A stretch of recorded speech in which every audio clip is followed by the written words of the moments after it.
और विश्वास के साथ बुलंद स्वर में गुरु महाराज का श्री जय घोष करें। श्री सद्गुरु महाराज की जय। मंगल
श्री सद्गुरु महाराज की जय। अव्यक्त रूप में अनंत श्री परम विभूषित परमाराध्य संत सद्गुरु महाराज के पावन कमल चरणों में बारंबार नमन। तीर्थों को भी पावन करने वाले वंदनीय साधु समाज के श्री चरणों में कोटि सह नमन। आदरणीय सत्संग प्रेमी गुरुजनों, भक्तिमती माताओं एवं धर्मशिला बहनों, आप लोगों को सर्वविदित हो चुका है कि यह संतमत सत्संग का आयोजन हमारे श्रद्धेय श्री हरिमोहन बाबू और उनकी धर्म पत्नी श्रीमती बीना देवी ने भूमि पूजन के उपलक्ष्य में, इस भूमि के शुद्धिकरण के उपलक्ष्य में बड़े ही हर्षोल्लास के साथ यह संतमत सत्संग का आयोजन किए हैं। इस संतमत सत्संग के द्वारा ज्ञान योग युक्त ईश्वर भक्ति का संदेश दिया जाता है। प्रत्येक प्राणी मात्र को बोध कराया जाता है कि ज्ञान क्या है, योग क्या है, भक्ति क्या है, जीव क्या है, माया क्या है, ब्रह्म क्या है। इन सभी रहस्यमयी बातों का ज्ञान सत्संग के माध्यम से यह जो जीव अबोध बना हुआ है, सत्संग श्रवण करते करते एक दिन वह सुबोध और परम ज्ञानी हो जाता है। अभी संत स्तुति और गुरु वंदना से पाठ का शुभारंभ हुआ। हम लोगों ने अति ही मनोयोग पूर्वक भक्ति युक्त ढंग से पाठ का श्रवण किया। तत्पश्चात श्री रामचरितमानस सार सटीक षष्ठ सोपान लंका कांड से भी हम लोगों ने पाठ का श्रवण किया। पाठ के क्रम में हम लोग सत्संग की महिमा के संबंध में श्रवण कर रहे हैं। गोस्वामी तुलसीदास जी महाराज श्री रामचरितमानस में लिखते हैं, तार सर्ग अपवर्ग सुख, धरिये तुला एक अंग, तूल न ताही सकल मिली, जो सुख लब सत्संग। लब किसको कहा गया है जानते हैं? हमारी आंख की पलक जब एक बार गिरती है और उसको गिरने में जितना समय लगता है उतने समय को एक लब कहा गया। गोस्वामी जी ने मानस में इस बात की पुष्टि की है। लब निमेष परमाणु जुग, बरस कल्प पर सर चंड, भजसी न मन जहि राम कह, काल जासु को दंड। आंख की पलक एक बार गिरने में जितना समय लगता है उतने समय को एक लब कहा गया और 60 लब को एक निमेष कहा गया। 60 निमेष को एक परमाणु कहा गया, 60 परमाणु को एक पल कहा गया और 60 पल को 8 पहर कहा गया, जिसमें 64 घड़ी बतलाए गए, जिसमें 12 घंटे का दिन और 12 घंटे का रात बतलाया गया। इसी दिन रात से 30 दिनों का एक महीना बतलाया गया। इसी महीने से 12 महीने का एक वर्ष बतलाया गया और इसी वर्ष से सतयुग की आयु 17,28,000 वर्ष बतलाई गई। इसी वर्ष से त्रेता युग की आयु 12,96,000 वर्ष बतलाई गई। इसी वर्ष से द्वापर की आयु 8,64,000 वर्ष बतलाया गया। इसी वर्ष से कलयुग की आयु 4,32,000 वर्ष बतलाई गई। और चारों युग जब एक बार गुजरता है इसी को एक चाकरी कहा गया और यही एक चाकरी से जब ये 1000 बार गुजर जाता है तो इसी को एक कल्प कहा गया। अर्थात ब्रह्मा जी का एक दिन और एक रात बतलाया गया। इसी दिन और रात से ब्रह्मा जी की आयु 100 वर्ष बतलाई गई और जब इतना पूरा हो जाता है तब महाकल्प अर्थात ब्रह्मा जी का भी नाश, उस ब्रह्मांड का नाश हो जाता है, उसकी आयु समाप्त हो जाती है। अर्थात ब्रह्मा जी का भी जन्म होता है, उनकी भी मृत्यु होती है। जितने देवी देवता हैं सबका जन्म होता है, सबकी मृत्यु होती है, लेकिन एक परमात्मा ही ऐसा है जिसका न तो जन्म होता है और न ही उसकी मृत्यु होती है। गोस्वामी जी लिखते हैं कि तात सर्ग अपवर्ग सुख, धरिये तुला एक अंग, तूल न ताही सकल मिली, जो सुख लब सत्संग। कि अगर स्वर्ग का सुख, अपवर्ग का सुख और इस धरती का तमाम सुख तराजू के एक पलड़े पर रखा जाए और पल भर का सत्संग अगर तराजू के दूसरे पलड़े पर रखा जाए तो वही पलड़ा वजनदार हो। संत सुंदरदास जी महाराज की वाणी में आया, तात मिले पुनि मात मिले, सुत भ्रात मिले युवती सुखदाई, राज मिले गजबाज मिले, सब साज मिले मन वांछित फल पाई। लोक मिले सुर लोक मिले, विधि लोक मिले, वैकुंठ हो जाए, सुंदर मिले और सब ही सुख, संत समागम दुर्लभ भाई। इस संसार में सुंदर सुंदर माता पिता मिल सकते हैं, भाई बहन मिल सकते हैं, संसार का सब सुख देने वाली मनो अनुकूल पत्नी मिल सकती है, स्त्री मिल सकती है, युवती सुखदाई।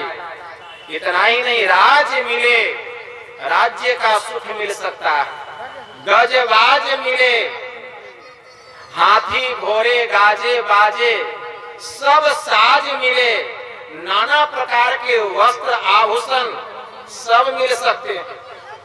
इतना ही नहीं, लोक मिले, इस धरती का तमाम सुख मिल सकता है, विधि लोक मिले, ब्रह्म लोक का सब सुख मिल सकता है, वैकुंठ हो जाई, यहाँ तक कि वैकुंठ का जो सुख है वह सुख भी मिल सकता है। सुंदर मिले और सब ही सुख है। संत सुंदरदास जी महाराज ने कहा, इसके अलावा और कहने में जो कमी रह गई हो वह भी सुख हमको मिल सकता है, लेकिन इतना मिलने के बावजूद भी संत समागम दुर्लभ भाई। संत सुंदरदास जी महाराज ने कहा, संतों का मिलना और इस सत्संग का मिलना यह अत्यंत दुर्लभ है।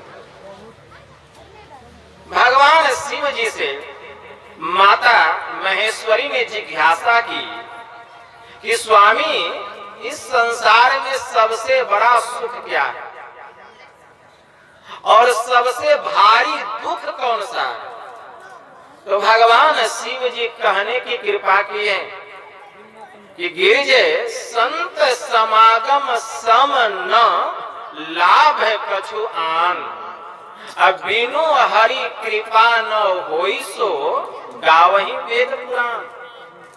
कि हे पार्वती, संतों के मिलन के समान, सत्संग के समान इस संसार में और कोई दूसरा सुख है ही नहीं, कोई दूसरा सुख नहीं है। और अगर इस मानव तन को प्राप्त करके इस जीवन में अगर इस आंखों से संतों का दर्शन नहीं हुआ, इस जीवन में सत्संग नहीं मिला, तो इससे भारी और कोई दूसरा दुख नहीं, कोई दूसरा दुख नहीं। लेकिन एक बात है, यहाँ प्रश्न सूचक चिन्ह लगा हुआ है कि वास्तव में संत मिलना चाहिए और सत्संग मिलना चाहिए, और इसके लिए समझना पड़ेगा कि संत कौन और सत्संग क्या, यह समझना पड़ेगा। तो सबसे पहले हम यह समझ ले कि संत कौन, तब बात समझ में आ जाएगी कि सत्संग क्या है। एक बड़े उच्च कोटि के महापुरुष हुए स्वामी गीतांजलि जी महाराज, उनकी वाणी में आया, अरे भेष कैसा भी हो, अगर ऊंचा ख्याल है, दीन बाहर से दिखे, भीतर से मालो माल है। कोई कहता भिक्षु है, अरे कोई कहे कंगाल है, अरे गुदरी पहने वह तो गुदरी का लाल है। ऐसे संतों की पहचान बहुत दुर्लभ है। महोपनिषद में मंत्र आया, भिद्यते हृदय ग्रंथे छिद्यन्ते सर्व संशया, क्षीयन्ते चास्य कर्माणि तस्मीन दृष्टि परावरे। परे से परे ब्रह्म को देख लेने पर हृदय की गांठ खुल जाती है, हृदय की ग्रंथि खुल जाती है, जड़ से चेतन अलग हो जाता है और उसी चेतन से परम चेतन परमात्मा का ज्ञान होता है, उनके स्वरूप की पहचान होती है। ऐसे जो स्वरूप की पहचान किए हुए जो पुरुष होते हैं, वे पुरुष नहीं, साक्षात महापुरुष होते हैं, वे महामानव होते हैं, वे संत होते हैं। और ऐसे संतों की पहचान है इन आंखों से नहीं की जा सकती, इन आंखों से नहीं की जा सकती। एक बड़े उच्च कोटि के महापुरुष हो गए गुरु नानक देव जी महाराज। उनकी वाणी में आया, जोग न खिंता जोग न डंडे, जोग न भस्म चढ़ाइए, जोग न मुंडे मोरी मुराइए, जोग न सिंगी वाइये, अरे अंजन माही निरंजन रहिए, जोग जुगति इव पाइये। गल जोगो न होई, अरे एक दृष्टि करी समसरि जाने, जोगी कहिए सोई।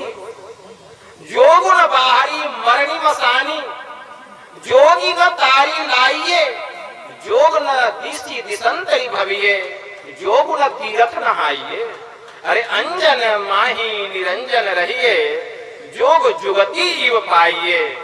गल जोगो न होई, अरे एक दृष्टि करी समसरि जाने, जोगी कहिए सोई। सतगुरु भेंटे त सहसा छोटे, धावतु वरजी रहाइये, अरे नीझर झरे सहज धुनि लागे, घर ही परचा पाइये। अरे अंजन माही निरंजन रहिए, जोग जुगति इव पाइये, अरे गल जोगो न होई, अरे एक दृष्टि करी समसरि जाने, जोगी कहिए सोई।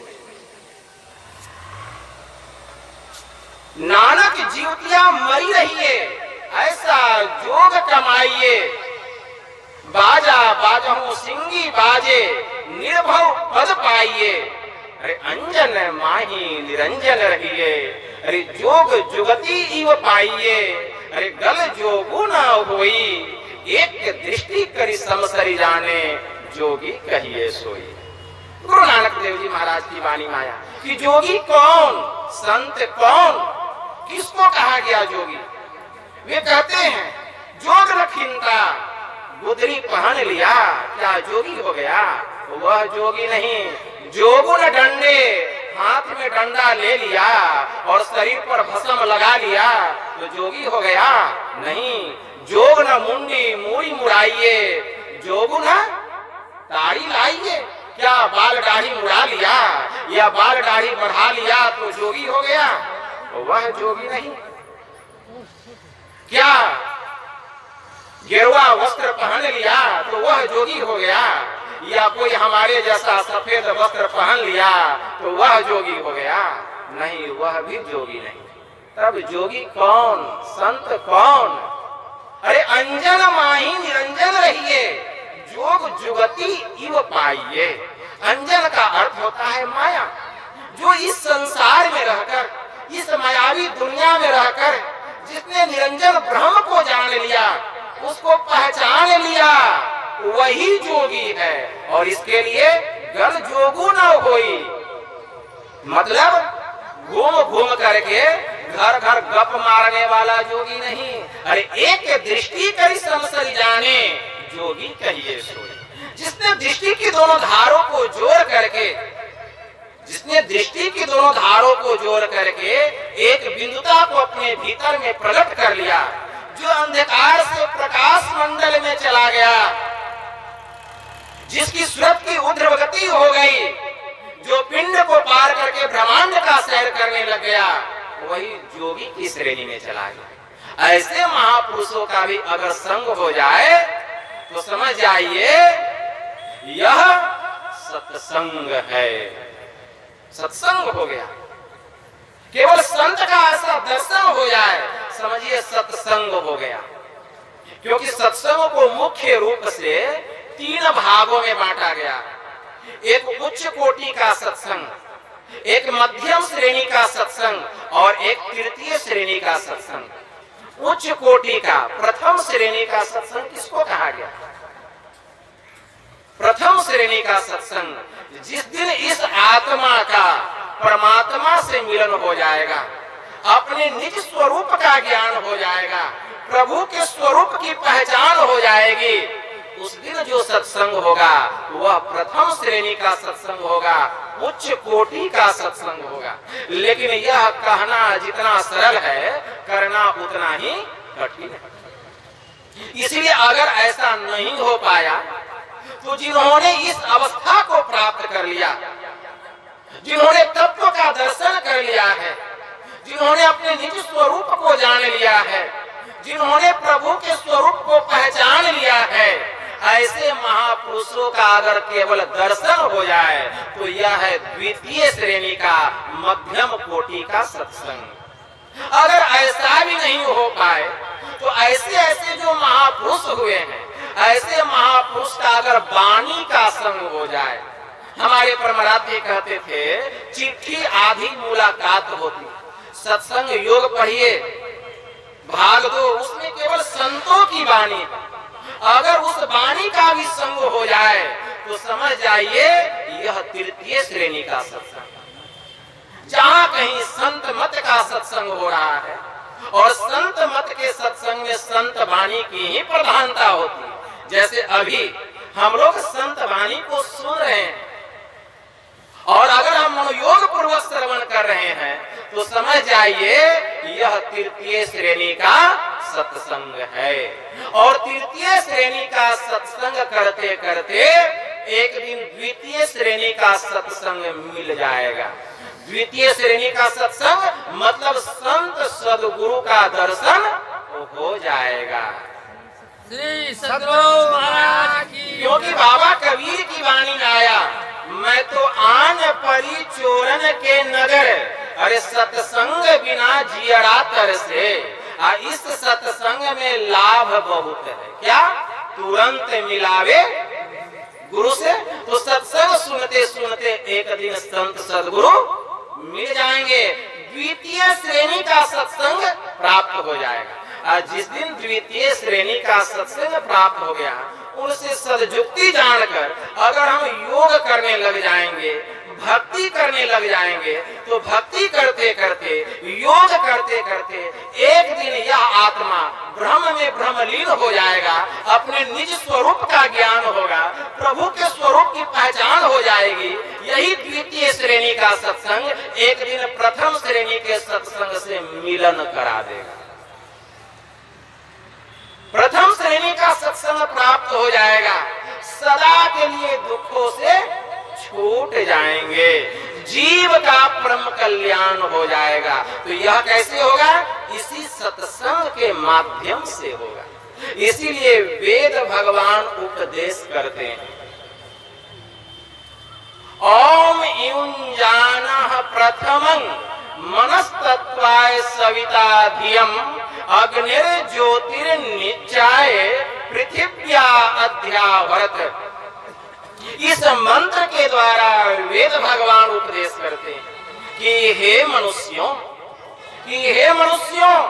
अगर तुम उस जगत प्रसव करता ईश्वर का तत्व ज्ञान प्राप्त करना चाहते हो तो सबसे पहले बुद्धि योग करो, अर्थात सबसे पहले सत्संग करो।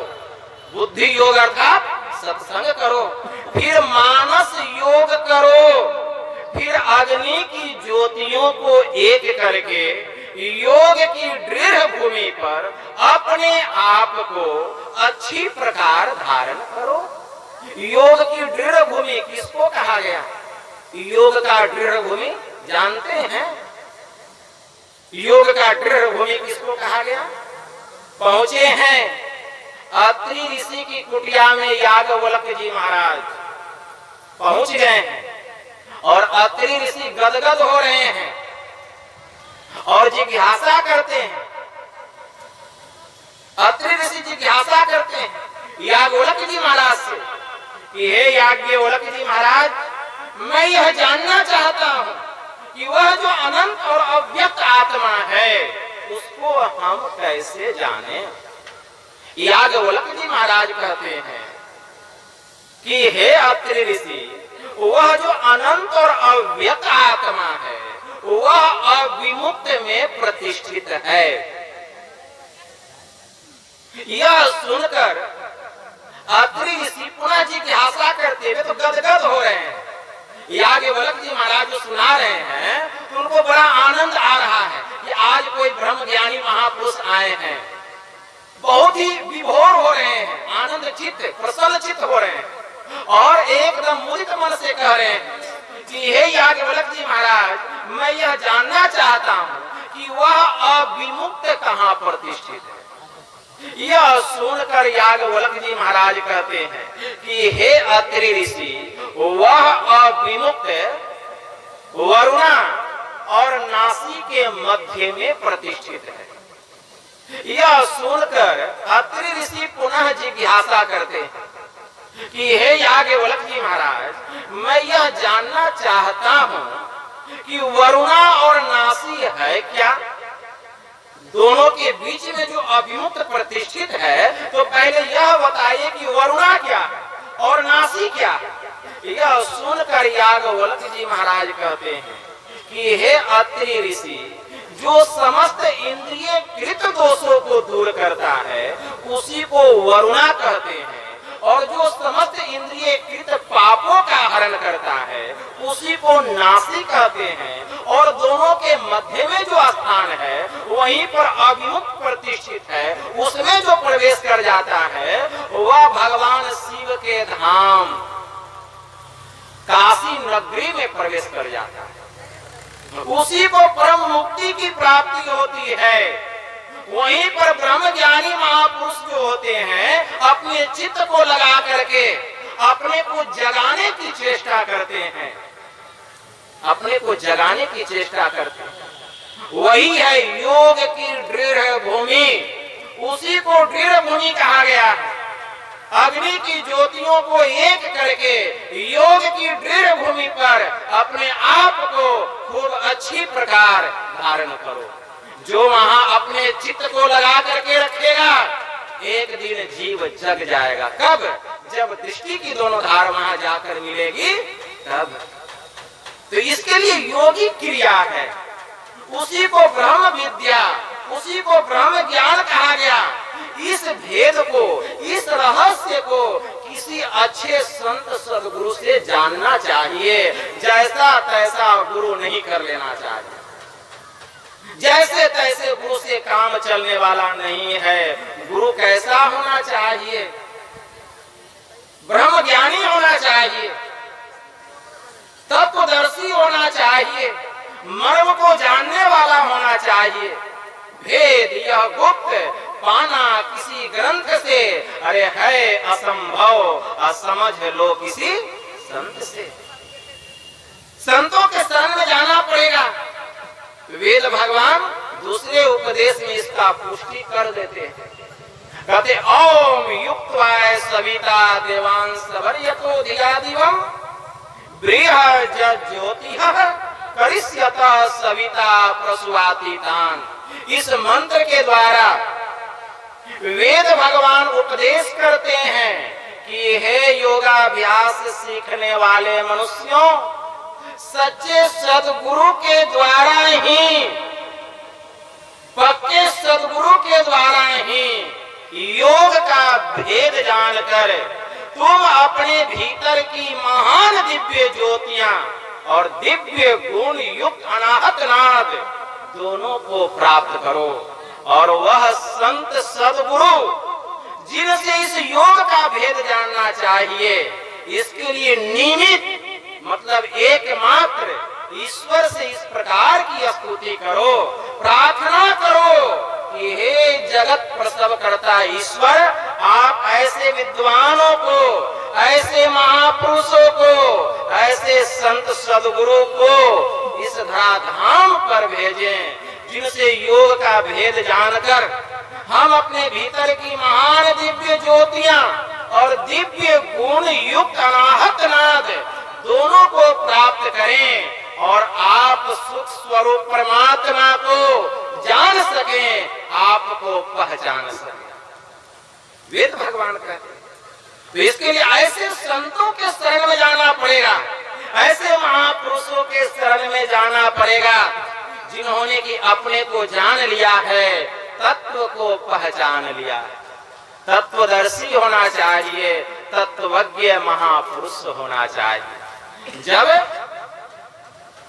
बाबा देवी साहब से स्वामी दयानंद सरस्वती ने पूछा कि बताओ तुम किसको मानते हो, तो स्वामी जी के प्रश्न को सुनकर परम संत बाबा देवी साहब कहने की कृपा किए, स्वामी जी मेरा विश्वास एक परमेश्वर पर है।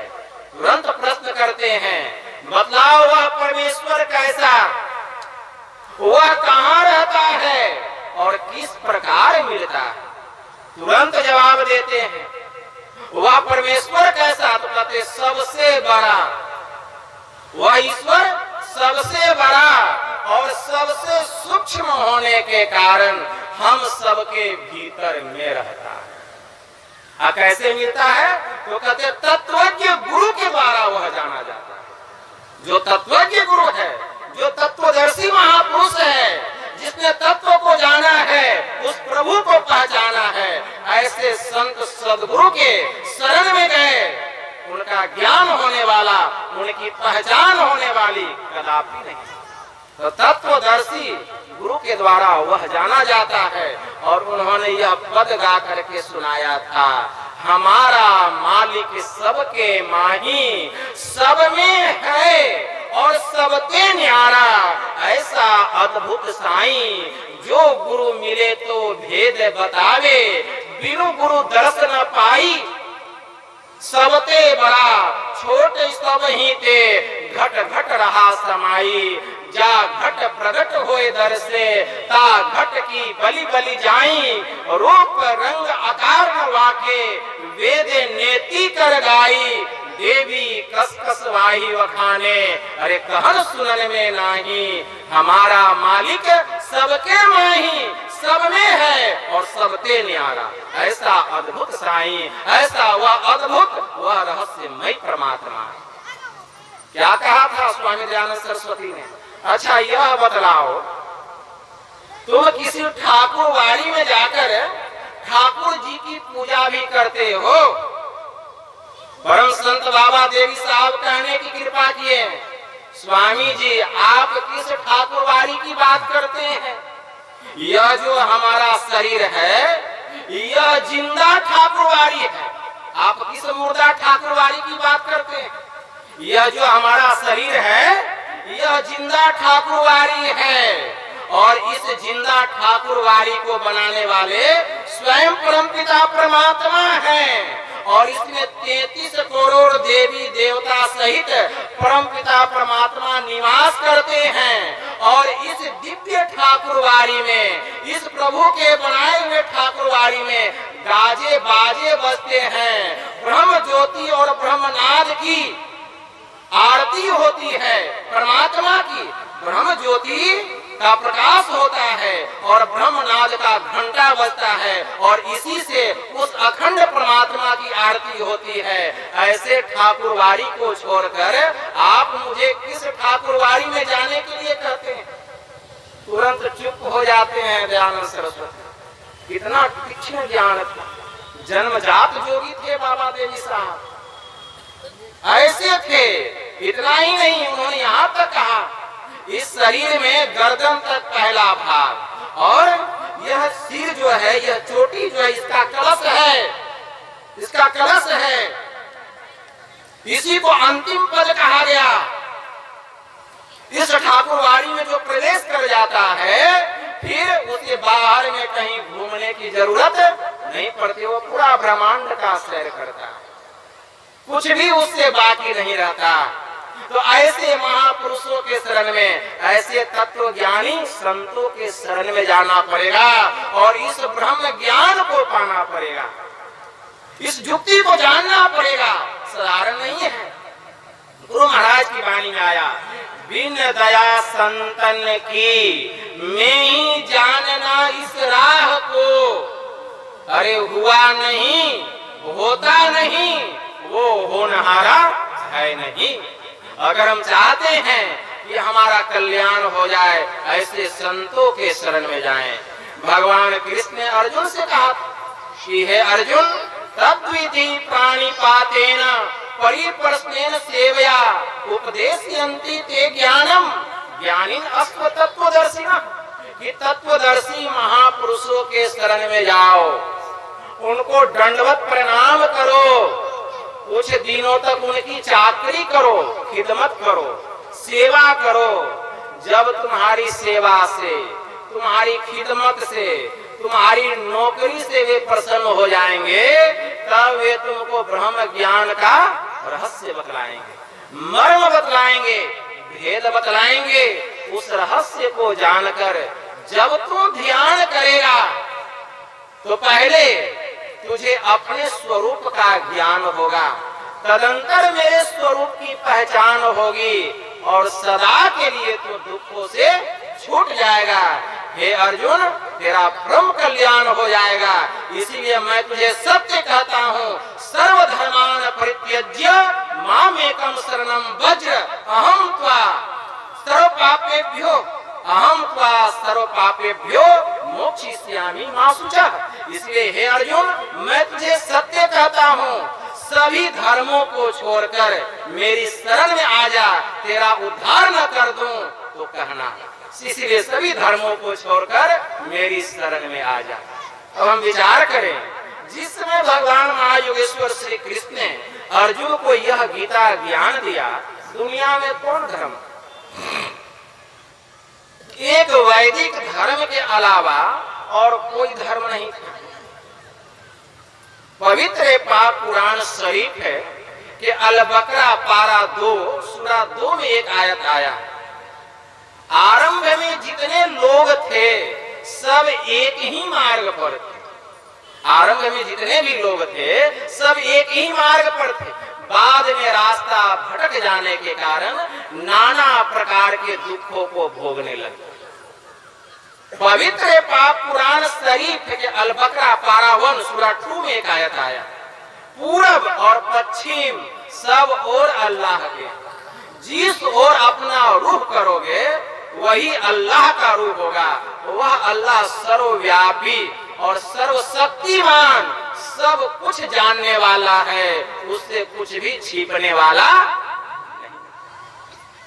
इसीलिए जो उसका दामन मजबूती से थाम लेता है, मतलब जो एक ईश्वर पर पूरा विश्वास कर लेता है, वही उसके द्वार में प्रवेश करता है, वही उसके द्वार में प्रवेश करता है। सब उसके द्वार में प्रवेश नहीं कर सकता है। पवित्र पाक पुराण शरीफ के अल बकरा पारा 8 और सूरा 3 में यह आयत आया कि जो कोई अल्लाह का दामन मजबूती से थाम लेगा, वही उस सीधे द्वार में प्रवेश करेगा, वही उस मोक्ष के द्वार में प्रवेश करेगा, वही हरि के द्वार में प्रवेश करेगा, और सब प्रवेश करने वाला नहीं। संत क्राइस्ट ने कहा, अरे सकेत है वह फाटक, सब कैसे प्रवेश कर जाएगा, क्योंकि वह फाटक सकेत है। अरे सांकरा है वह मार्ग जिसमें कि बहुत कम लोग प्रवेश करते हैं, अपने जीवन को आबाद कर लेते हैं। अरे चाकर है वह मार्ग, अरे चौड़ा है वह फाटक जिसमें बहुत विषय भोगी लोग प्रवेश करते हैं, अपने जीवन को तहस नहस करके बर्बाद कर देते हैं। इसलिए सकेत फाटक में प्रवेश करो। पुनः संत क्राइस्ट ने कहा, शरीर का दीपक आंख है, यदि तेरी आंखें एक हो जाए तो तेरा संपूर्ण शरीर उजियारा होगा, और यदि तेरी आंखें बुरी हो तो तेरे संपूर्ण शरीर में अंधकार का राज्य कायम रहेगा। अरे जो ज्योति तुझ में है, सो यदि अंधकार में है, तो सोच कि वह अंधकार का साम्राज्य कितना बड़ा होगा। इसीलिए अपनी आंखों को एक करो, और एक आंख करने के लिए क्या करें, दूसरे आंख को फोड़ दें। अभी तो 2 आंख है और यहाँ एक आंख करना है, तो एक आंख को फोड़ दिया जाए, बच जाएगा एक आंख? नहीं, इन दोनों आंखों से जो दृष्टि की धार निकल रही है, दोनों चर्म चक्षुओं को बंद करके गुरु इंगित स्थान पर मन को टिकाकर अपने मन को लगा करके देखो, एक दिन तेरी आंखें एक न हो जाए, तब हमें कहना। पवित्र पाक पुराण शरीफ कि अल बकरा पारा 11 सूरा 11 के हूद में एक आयत आया, अकीम वज्हक लिद्दीनी हनीफा, अर्थात अपना चेहरा जमा दे, तेरा हक एक हो, कभी हिलता डूलता और डगमगाता न हो। दोनों चर्म चक्षुओं को बंद करके, इस चाम के आंख को बंद करके, इस चमड़े की आंख को, और सामने में ध्यान से गौर से देख, अगर तुझे खुदा के नूर का दीदार न हो तब हमें कहा। बाबा कबीर की वाणी में आया, बाबा कबीर कहते हैं, मुर्शिद नैनो बीच नबी है, स्याह सफेद तिलो बिच तारा, अविगत अलख रवि है। अरे आँखी मध्य पाखी चमके, पाखी मध्य द्वारा, तेही द्वारे दुर्बिन लगावे, उतरे भवजल पारा।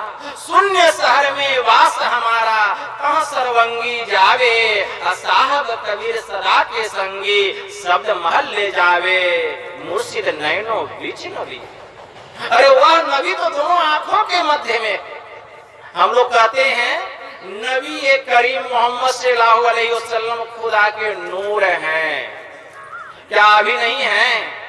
अभी भी हैं, लेकिन हमारे पास देखने की आंख नहीं है, तो नूर का दीदार कैसे होगा? हमारे पास आंख होना चाहिए, एक आंख। जिस दिन एक आंख हो जाएगा तब उस नूर का दीदार होगा। वह एक आंख क्या है? उसी एक आंख को दिव्य चक्षु कहा गया, उसी एक आंख को दिव्य दृष्टि कहा गया। जिस दिन भीतर की दिव्य दृष्टि खुल जाएगी, खुदा के नूर का दीदार भरपूर रूप में होगा, हल्का फल्का नहीं होगा, भरपूर रूप में होगा। महायोगी गुरु गोरखनाथ जी महाराज की वाणी में आया, गगन मंडल में औंधा कुआं, अरे तहां अमी का बासा, सबुरा होई सो भर भर पिया, सबुरा होई सो भर भर पिया, निगुरा जाए पियासा। गौरख कहे सुनहुर अवधु, पंचो पसर निवारी, अपनी आत्मा आप विचारो, सो वो पांव पसारी। अरे ऐसा जाप जपो मन लाई, सोहम सोहम अजपा गाई। आसन दृढ़ करी धरो ध्यान, अहिनिसी सुमिरो ब्रह्म ज्ञान। नासा अग्र निज ज्यों बाई, ईरा पिंगला मधी समाई। अरे 100 सहस 21 जाप, देखो अनहद उपजे आपे आप। बंक नाली में उगे सूर, रोम रोम धुनि बाजे तूर। उल्टे कमल सहस्त्र दलवास, भंवर गुफा में ज्योति प्रकाश। महायोगी गुरु गोरखनाथ जी महाराज की वाणी में आया, भीतर में अमृत की वर्षा होने लग जाएगी। वह अमृत इस दुनिया में कहीं मिलने वाला नहीं। जब तक संतों के शरण में नहीं जाएंगे और संतों से सद्युक्ति जान करके योग नहीं करेंगे, ध्यान नहीं करेंगे, यह अमृत मिलने वाला नहीं। इसलिए संदरिया साहब बिहारी की वाणी में आया, अरे अमृत है सब बातों की बात, अमृत है संतों के पास। दरिया अगम नाम अनंत, अरे जाको पी पी अमर है संत। जो उस अमृत को पा लेता है, उस अमृत का पान करते करते, वह अमृत क्या है? ब्रह्म ज्योति और ब्रह्मनाद। यही है वह अमृत जो अपने भीतर में इस अमृत को प्रकट कर लेता है। वह इसको पीते पीते पीते पीते सदा के लिए अमर हो जाता है। वह जन्म मरण के चक्र से छूट जाता है, आवागमन के चक्र से उसको छुट्टी मिल जाती है। छुट्टी का मतलब उसको मुक्ति मिल जाती है। गुरु महाराज की वाणी में आया, आवागमन सम दुख दूजा, है नहीं जग में कोई, इसके निवारण के लिए प्रभु भक्ति करनी चाहिए। लेकिन हम प्रभु भक्ति करेंगे तब तो छुट्टी मिलेगी। हम लोग प्रभु भक्ति नहीं करते हैं। किसकी भक्ति करते हैं? अनगढ़िया देवा तेरी कौन करे सेवा, अगढ़े देव को सब कोई सेव। देखते हैं इधर उधर देवता गढ़ दिए और उसी को पूजने लग गए। कहते बाबा हम तो भक्ति करते हैं, पूजा करते हैं। अरे कभी जिंदगी में मुक्ति मिलने वाली नहीं है। देव पूजते हिंदू मर गए, तुरक मुँह हज जाई। अरे जटा बांधते जोगी मर गए, इनमें मुक्ति किन्हों न पाई। जो नर जोग जुगति इव पावे, खोजे आप शरीरा। अरे तिनके मुक्ति संशय नाही, कहत जोलाह कबीरा।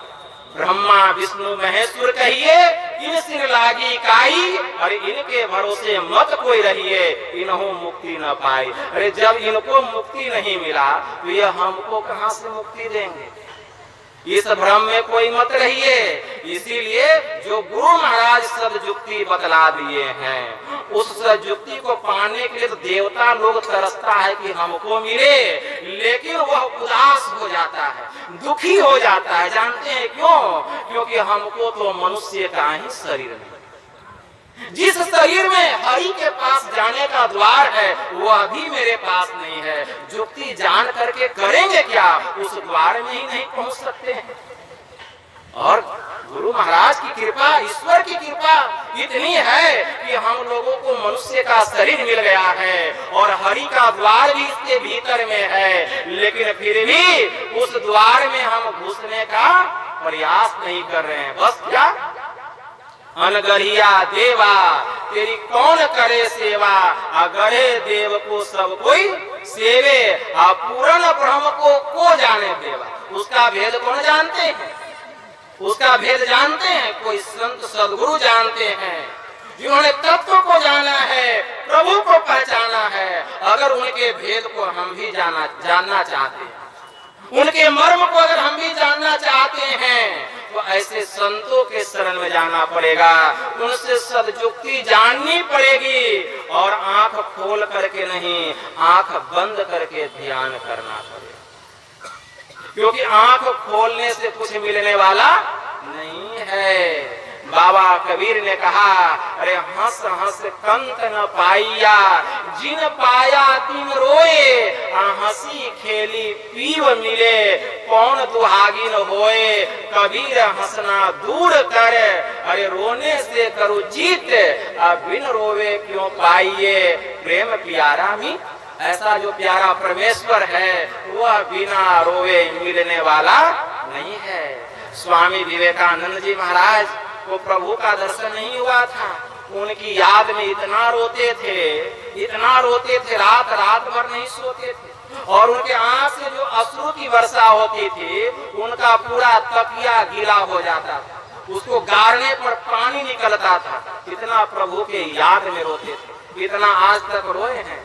चले हैं प्रभु को पाने के लिए।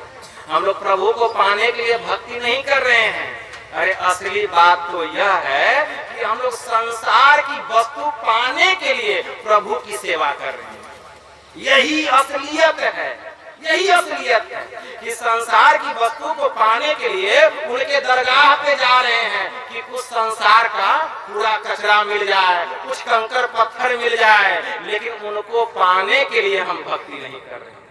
जिस दिन उनको पाने की भावना मन में आ जाएगी, विश्वास रखिए, संसार और संसार के तमाम पदार्थों से वैराग्य हो जाएगा। संसार की वस्तु सूखे हुए सर्प के समान दिखाई देने लग जाएगी।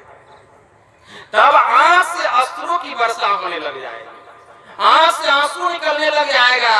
उनके विरह में, उनके याद में इतना तड़पेंगे, इतना रोएंगे कि मन संसार का कोई काम में नहीं लगेगा। कहाँ जाकर ध्यान करें, कहाँ बैठकर ध्यान करें, यही मन में वैराग्य हो जाएगा। तब असली भक्ति होगी। अभी कहाँ, अभी नहीं हो रहा है। तो ऐसा भाव कब जागृत होगा? जब इस प्रकार का सत्संग मिलेगा। यहाँ तो सत्संग मिलता है नाचने वाला, गाने वाला, कमर हिलाने वाला, उसमें वैराग्य होता है, उसी को सत्संग कहा गया है। हमारे परमाराध्य ने कहा, जिस सत्संग में, जिस प्रवचन में बिंदु और नाद की चर्चा नहीं होती है, वह प्रवचन नहीं कहला करके प्रवंचना कहलाता है। वह प्रवंचना कहलाती है, वह प्रवचन नहीं कहलाता। तो इस प्रकार का सत्संग मिलना चाहिए। तो जब तक ऐसे संत नहीं मिलेंगे, ऐसा सत्संग मिलेगा? ऐसा सत्संग मिलने वाला नहीं है। इसलिए सत्संग होना चाहिए। कैसा? संत मत सत्संग। संत मत सत्संग जिसमें संतों का विचार हो, और जितने संत हो गए सबका एक मत। जो संत होते हैं ना, उनका मत एक होता है। हमारे परमाराध्य ने परिभाषित कर दिया, अगर मोटी और बाहरी बातों को तथा पंथाई भावों को हटाकर विचारा जाए और संतों के मूल एवं सार विचारों को ग्रहण किया जाए, तो यही सिद्ध होगा कि सब संतों का एक ही मत है। जितने संत सबका एक मत है, अलग अलग मत नहीं है। एक मत क्या है? इसको भी सुन लीजिए, वह ईश्वर एक है।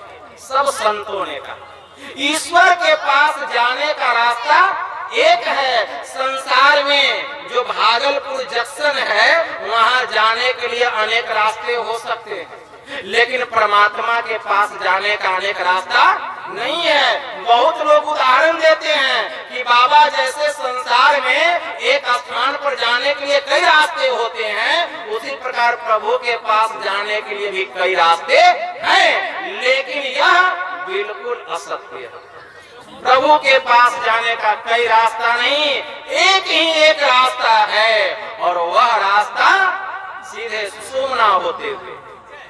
क्यों भटकता रहा, क्यों भटकता फिर रहा तू ऐ तलाशे यार में, रास्ता सहरग में है। संत तुलसी साहब ने कहा, दिल भर पे जाने के लिए, खुदा के पास जाने के लिए, प्रभु के पास जाने के लिए जो रास्ता है, वह रास्ता कहाँ है? सहरग होकर है, सुषुम्ना होकर के। चाहे किसी भी देश का व्यक्ति, किसी भी जाति का हो, किसी भी वेशभूषा का हो, किसी भी रिलीजन का हो, किसी भी संप्रदाय का हो, परमात्मा ने सबको देखने के लिए एक रास्ता दिया, वह है आंख। आंख से ही वह देखेगा, चाहे किसी भी देश का, धर्म का, रिलीजन का व्यक्ति क्यों ना हो। परमात्मा ने एक रास्ता बनाया सबको ग्रहण करने के लिए, कान। चाहे किसी भी देश का हो, किसी भी वेशभूषा का हो, किसी भी रिलीजन संप्रदाय का हो, वह कान से ही शब्द को ग्रहण करेगा। उसी प्रकार परमात्मा ने अपने पास आने के लिए हम सबके भीतर में एक रास्ता बनाया, वह है आज्ञा चक्र 10वां द्वार। उसी को सुषुम्ना, उसी को सहरग कहा गया। जब तक उस द्वार में हम प्रवेश नहीं करेंगे, प्रभु के पास नहीं जा सकते। उस द्वार में प्रवेश करना पड़ेगा। गुरु महाराज की वाणी में आया, अरे नोकते सफेद सन्मुख झलके झला झली, अरे सहरग में नजर थिर कर तज मन की चंचली, असंतों ने कही राह यही शांति की असली, अशांति को तू जो चाहता तो तज दे और जो नकली। लेकिन तजेंगे नहीं बाबा, नकली को नहीं छोड़ेंगे। क्यों? हमारे बाप दादा की परंपरा है, उसको हम छोड़ने वाले नहीं हैं। तो अब परम पूज्य स्वामी प्रमोद बाबा का आगमन हो रहा है, इसलिए हम लोग उठ करके गुरु महाराज का जय घोष करें। उनके स्वागत में श्री सद्गुरु महाराज की जय, श्री सद्गुरु महाराज की जय। कि चाहे जो भी कुछ हो जाए, हम अपनी परंपरा को नहीं छोड़ते। कहते हैं कि बाबा यह तो हमारी परंपरा है, इसका तो वहन करना ही पड़ेगा।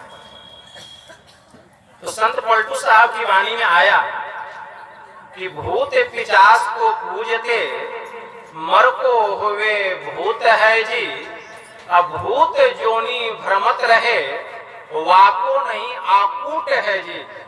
अरे गुबरैला फूल पर न बैठे, वह बैठे गुह मूत पर जी, अब पलटू कुल रीति नहीं छोड़े, जहां बाप गया तहां फूट है। तो एक दिन हमारी भी यही दुर्दशा होगी। इसलिए हम चाहते हैं कि हमारी यह दुर्दशा नहीं हो, इस जीव की अधोगति नहीं हो। तो इसके लिए हमें एक ईश्वर की भक्ति करनी पड़ेगी, संतों से सदयुक्ति जान करके करनी पड़ेगी, और यह ज्ञान इसी सत्संग में होगा और कहीं होने वाला नहीं। क्योंकि गोस्वामी तुलसीदास जी महाराज ने मानस में लिखा, जल चर थल चर नभ चर नाना, जे जर चेतन जीव जहाना, मति कीरति गति भूति भलाई, जब जेहि जतन जहाँ जेहि पाई, सो जानब सत्संग प्रभाऊ, आलोक हूँ वेद न आन उपाऊ।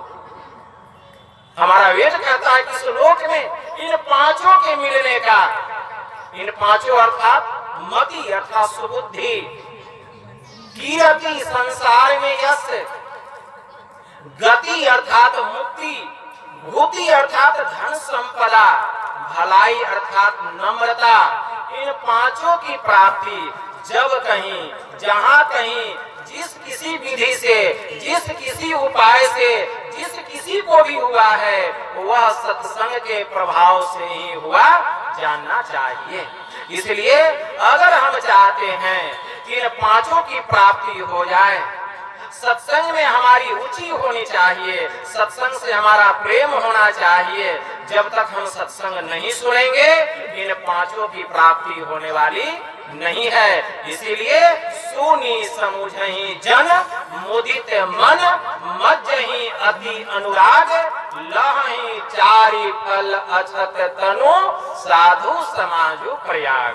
गोस्वामी तुलसीदास जी महाराज ने बड़े ही स्पष्ट शब्दों में कहा, अगर हम चाहते हैं कि इन पांचों के अलावा इन चारों की और प्राप्ति हो जाए, वह चार क्या, जितनी भी प्रकार की कामनाएं हैं, धर्म, काम, अर्थ और मोक्ष, ये सभी की प्राप्ति अगर हम चाहते हैं कि हो जाए, तो इस सत्संग में आकर मुदित मन से, प्रसन्न चित्त मन से, उद्गार पूर्वक जो संत महापुरुषों के उपदेशों को सुनते हैं, सुनकर समझते हैं, तो इतना करने से और इसको अगर जीवन में उतारने लग जाते हैं, तो इससे मानो चारों फल, अर्थ, धर्म, काम और मोक्ष सही रहते, इन चारों फलों की प्राप्ति हो जाती है, जीव का परम कल्याण हो जाता है।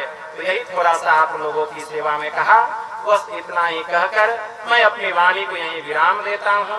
बोलिए प्रेम से श्री सद्गुरु।